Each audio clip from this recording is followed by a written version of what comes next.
Good morning student.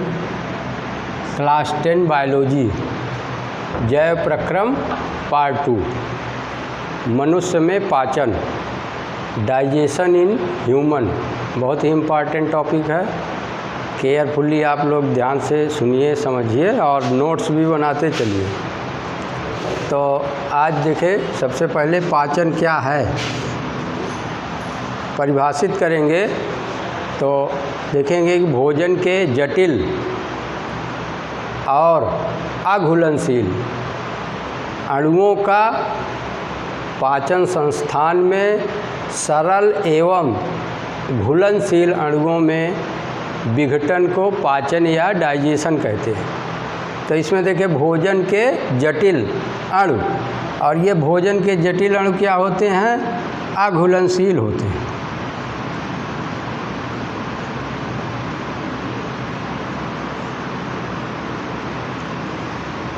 ये अघुलनशील होते हैं, पानी में घुल नहीं पाते हैं, तो इनका अवशोषण भी नहीं होता, इसलिए इनका पाचन जरूरी होता है। तो पाचन संस्थान में विभिन्न पाचक एंजाइमों की सहायता से ये भोजन के जटिल अणु धीरे धीरे सरल अणुओं में विघटित हो जाते हैं, और सरल अणु में जब विघटित हो जाते हैं तो ये सरल अणु घुलनशील होते हैं, पानी में घुल जाते हैं। और जब ये पानी में घुल जाते हैं तो पानी में घुलकर आंतों की दीवारों में अवशोषित होकर रुधिर में पहुंच जाते हैं। तो इस पूरी प्रक्रिया को, जिसमें भोजन के जटिल अणु एवं अघुलनशील अणु विभिन्न पाचक एंजाइमों की सहायता से सरल अणुओं में और घुलनशील अणुओं में टूट जाते हैं, इस क्रिया को पाचन कहते हैं। ये पाचन क्रिया। तो मनुष्य में पाचन जो होता है उसके लिए एक तंत्र होता है जिसको पाचन तंत्र या डाइजेस्टिव सिस्टम कहते हैं।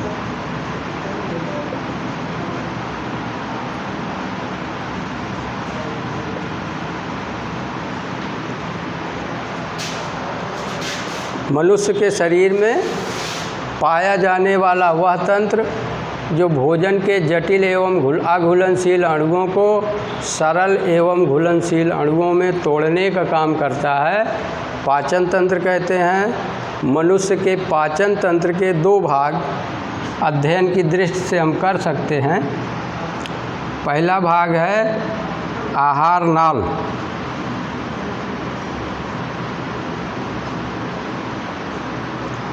Alimentary canal.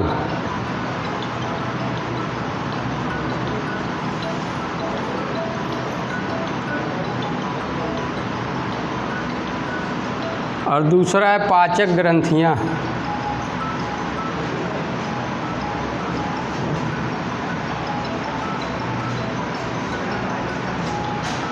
Digestive gland.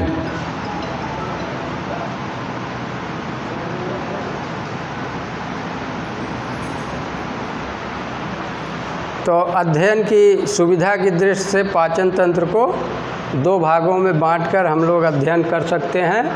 इसमें पहला भाग है आहार नाल या एलिमेंट्री कैनाल, या इसी को डाइजेस्टिव ट्रैक कहा जाता है, और दूसरा भाग पाचक ग्रंथियाँ, डाइजेस्टिव ग्लैंड्स। तो आहार नाल, इसके कई भाग हैं। मुख्य रूप से ये मुंह से लेकर और गुदा तक फैली एक लंबी नली होती है। इस लंबी नली के कई भाग हैं।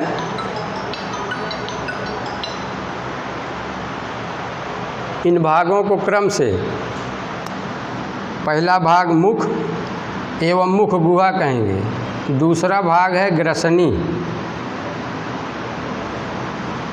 ग्रसनी के बाद ग्रास नली, ग्रास नली के बाद आमाशय,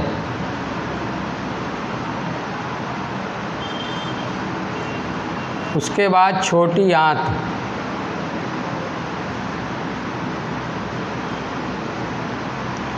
और उसके बाद बड़ी आंत।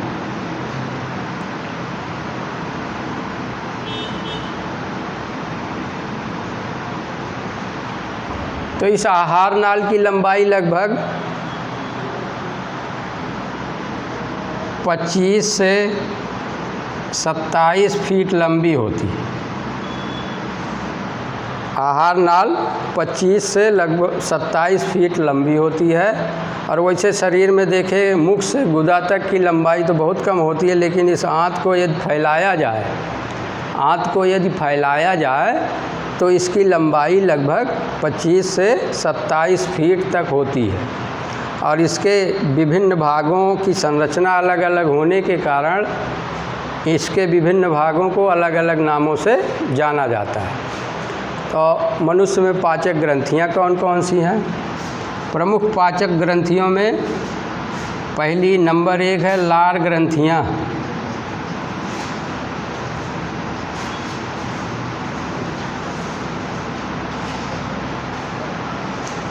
लार ग्रंथियाँ मुख के अंदर जो रिक्त स्थान होता है जिसको मुख गुहा कहते हैं। 2 जबड़े होते हैं, ऊपरी जबड़ा और निचला जबड़ा। दोनों जबड़ों के बीच का जो रिक्त स्थान होता है उसको मुख गुहा कहते हैं। मुख गुहा में 3 जोड़ी लार ग्रंथियाँ पाई जाती हैं।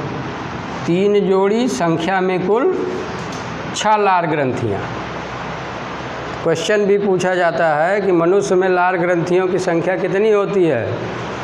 तो राइट आंसर, मनुष्य में लार ग्रंथियों की संख्या कुल 6 होती है या 3 जोड़ी होती है। दूसरा क्वेश्चन इस पर पूछा जाता है मनुष्य में लार ग्रंथियाँ कहाँ पाई जाती हैं? तो मनुष्य में लार ग्रंथियाँ आहार नाल के पहले भाग यानी मुख गुहा में, माउथ कैविटी में पाई जाती हैं। और तीसरा क्वेश्चन, लार ग्रंथियों से कौन सा एंजाइम स्रावित होता है? तो लार ग्रंथियों में एक टाइलिन नामक एंजाइम होता है। तो राइट आंसर होगा लार ग्रंथि से टाइलिन नामक एंजाइम स्रावित होता है। तो ये पहली डाइजेस्टिव ग्लैंड्स है, पाचक ग्रंथि, जिसको लार ग्रंथि कहेंगे। मुख गुहा में पाई जाती है, संख्या में कुल 6 होती है, जोड़ा में बताएंगे तो 3 जोड़ी होती है। इसमें पाचक रस होता है जिसको टाइलिन कहते हैं। दूसरी ग्रंथि है जठर ग्रंथि।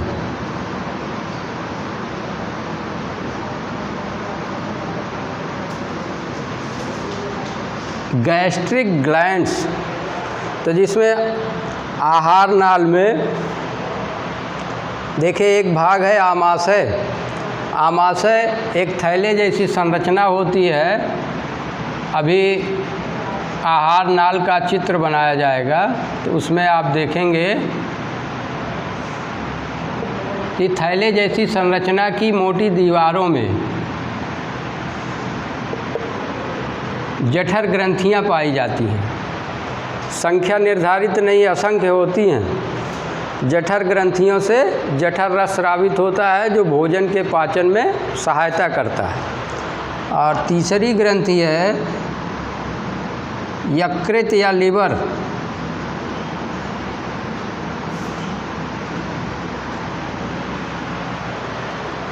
ये पाचन तंत्र से संबंधित बहुत ही महत्वपूर्ण ग्रंथि है।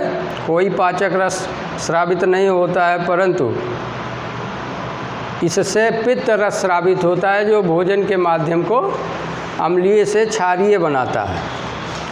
और ये शरीर की सबसे बड़ी ग्रंथि मानी जाती है। तो क्वेश्चन बनता है कि शरीर की सबसे बड़ी ग्रंथि का नाम बताइए। तो शरीर की सबसे बड़ी ग्रंथि का नाम यकृत या लीवर है। शरीर की सबसे बड़ी ग्रंथि लीवर या यकृत कहाँ पाई जाती है?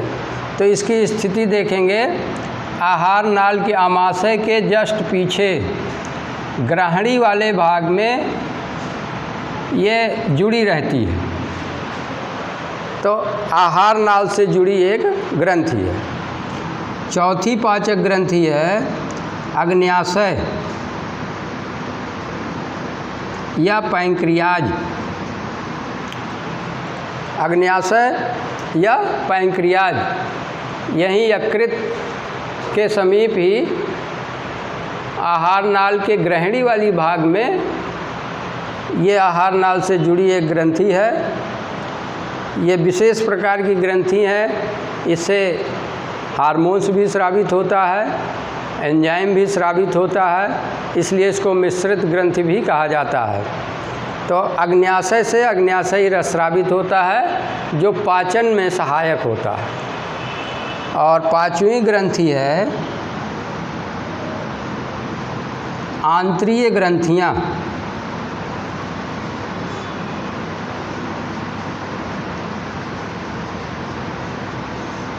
छोटी आंत की दीवारों में अनेक छोटी छोटी ग्रंथियां होती हैं जिनको आंतरीय ग्रंथियां कहते हैं। इन आंतरीय ग्रंथियों से आंत्र रस स्रावित होता है जिसमें पाचक एंजाइम होते हैं जो भोजन के जटिल अणुओं को सरल अणुओं में तोड़ने का कार्य करते हैं। तो ये आपका मनुष्य का पाचन तंत्र है। इसके दो भाग आहार नाल पाचक ग्रंथियाँ। तो इसको स्क्रीनशॉट भी ले सकते हैं और कॉपी में नोट भी कर सकते हैं। तो अब हम आगे बढ़ेंगे इसी में। पाचन तंत्र की संरचना, मनुष्य के पाचन तंत्र की संरचना।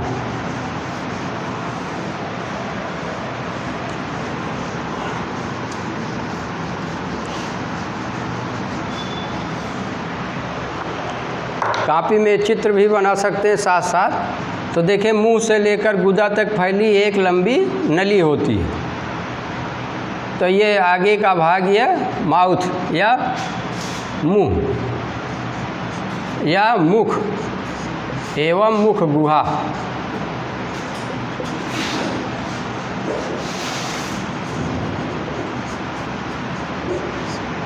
उसके बाद देखें ये ग्रसनी है।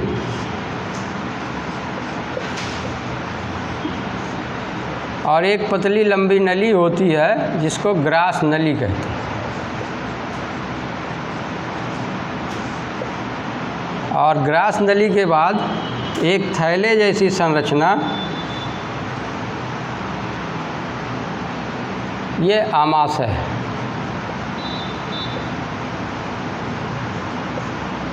आमाशय के बाद छोटी आंत प्रारंभ हो जाती है। छोटी आंत पतली होती है।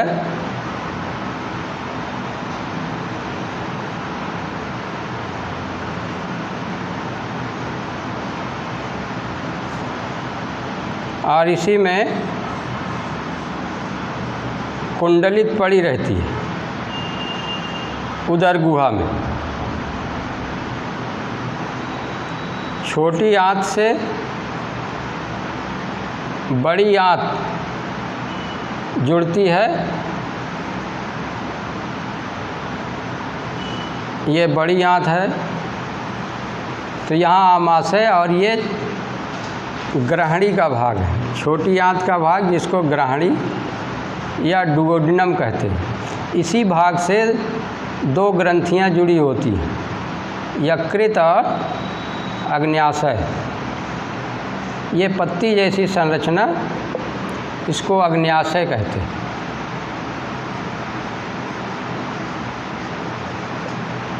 और यहीं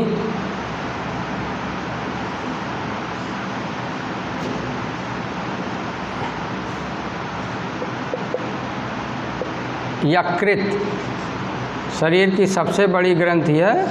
यकृत जो पाचन में सहयोग करती है, इसलिए पाचक ग्रंथि की श्रेणी में इसको रखा गया। इसके बाद ये छोटी आंत है।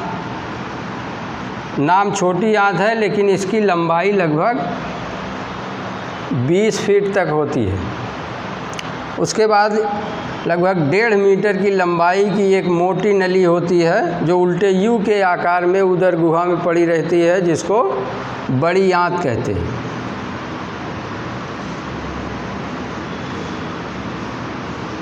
और बड़ी आंत के अंतिम भाग को, जिसमें अपच भोज्य पदार्थ इकट्ठा होता रहता है, इसको मलाशय या रेक्टम कहते हैं। मलाशय एक छोटे से छिद्र द्वारा बाहर खुलता है, जिसको गुदा या एनस कहते हैं। तो ये मनुष्य की आहार नाल का नामांकित चित्र हो गया। अब इसी चित्र के साथ साथ हम लोग पाचन क्रिया कैसे होती है मनुष्य में, इसको समझ लें। तो भोजन जो होता है आपका, सबसे पहले हाथों द्वारा मुख गुहा में पहुंचाया जाता है। तो भोजन में मुख्य रूप से जो पोषक तत्व होते हैं, उनके बारे में पिछले वीडियो में हमने बताया था। यहाँ देखिए, भोजन सबसे पहले मनुष्य हाथों द्वारा ग्रहण करता है और मुख गुहा में ले जाता है। इस भोजन में carbohydrate, protein, fat, mineral, vitamin आदि पोषक तत्व होते हैं और जटिल अणु के रूप में होते हैं, अघुलनशील अणु के रूप में होते हैं। जो मुख गुहा में ले जाते हैं, तो मुख गुहा में दो जबड़े होते हैं। नीचे वाले जबड़े को निचला जबड़ा या लोअर जा कहते हैं और ऊपरी जबड़े को अपर जा या ऊपरी जबड़ा कहते हैं।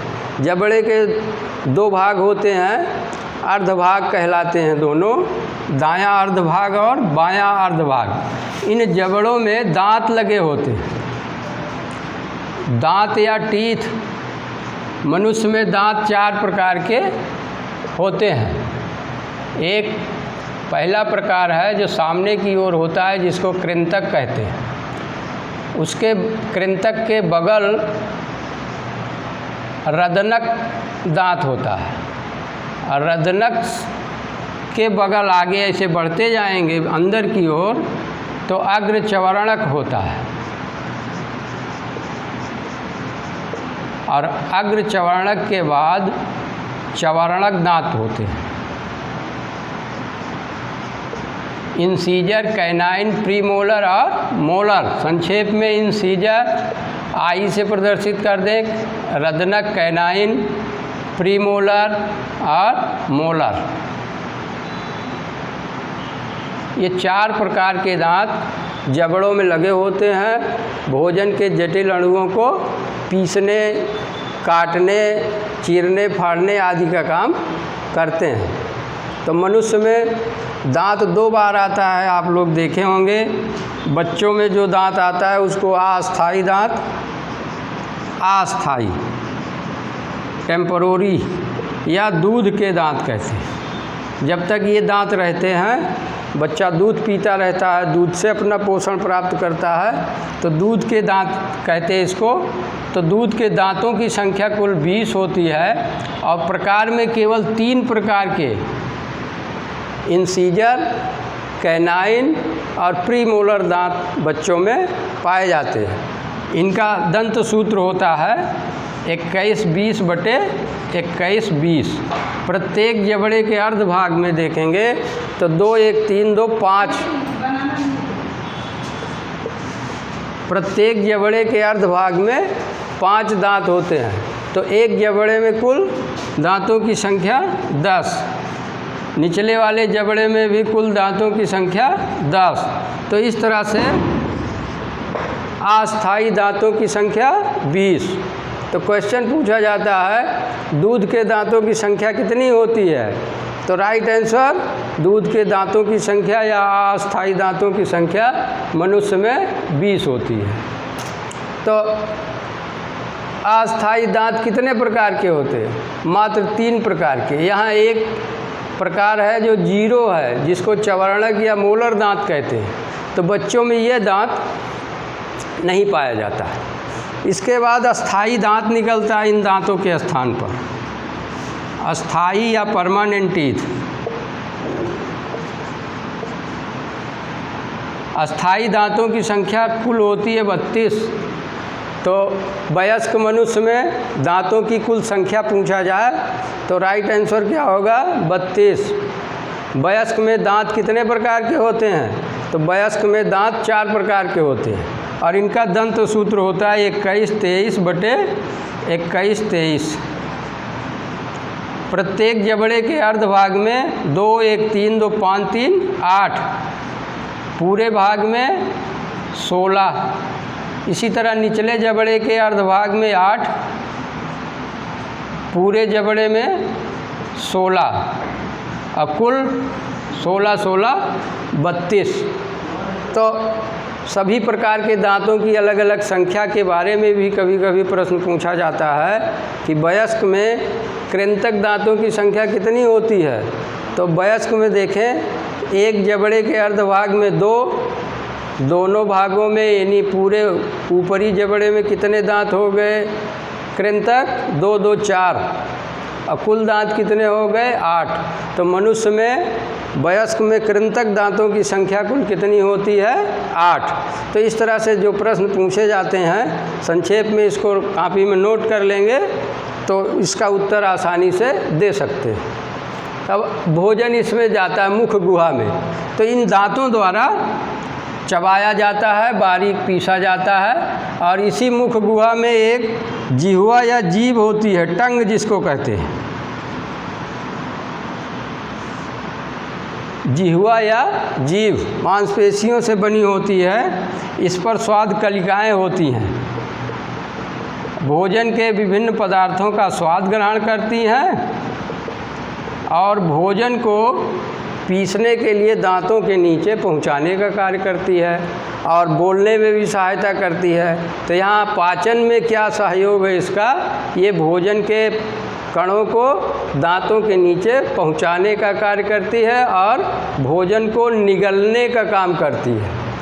जब जीभ पीछे की ओर धक्का देती है तो भोजन ग्रसनी से होता हुआ ग्रास नली में जाता है और ग्रास नली से आमाशय में पहुंच जाता है।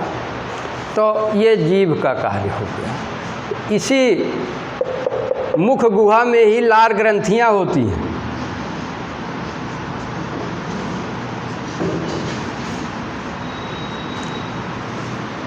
तीन जोड़ी लार ग्रंथियां पाई जाती हैं, इनसे लार स्रावित होता है। लार या लार रस कह सकते हैं, लार या लार रस कह सकते हैं। तो लार रस का काम क्या है? ये भोजन को नम